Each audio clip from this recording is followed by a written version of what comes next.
दोस्तों, आज मैं ये नहीं कहूँगा कि आप पवन सिंह का फ़ैन है या खेसारी लाल का फ़ैन है। दोस्तों, आप किसी का भी फ़ैन हो, लेकिन इस वीडियो को पूरा देखिएगा, क्योंकि आज एक पिता के लिए इस वीडियो को बनाया जा रहा है। दोस्तों, आप भी किसी का बेटा होंगे या आप भी किसी का पिता होंगे। दोस्तों, इस वीडियो को पूरा देखिएगा और इन दोनों कलाकार के बारे में बात करने वाले हैं।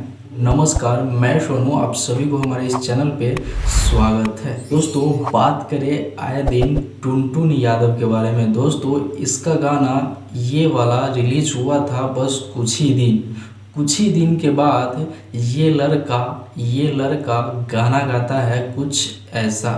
लेकिन दोस्तों, ये गाना सीधे टारगेट होता है भोजपुरी के सुपर स्टार खेसारी लाल यादव के बेटी पर।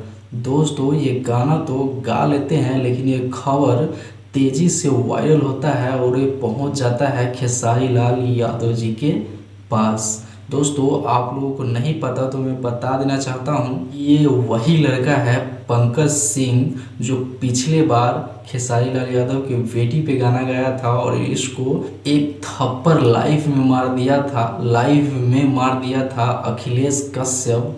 तब इनको लगा कि भाई क्या मतलब जितने भी राजपूत समाज के लोग हैं कि एकदम अपने लेवल से एकदम मतलब बोल रहे थे कि क्या कर दे। लेकिन दोस्तों, आज आप लोगों का सपोर्ट का ज़रूरत है और इसको जेल भेजने का ज़रूरत है। और मैं तो कहूँगा यार, ये दोनों को ना जेल भेजना बहुत ज़रूरी है, क्योंकि दोस्तों ये आप सभी कर सकते हैं। तो प्लीज़ खेसारी लाल यादव को आप लोग सपोर्ट करें और इस वीडियो को ढेर सारा शेयर करें।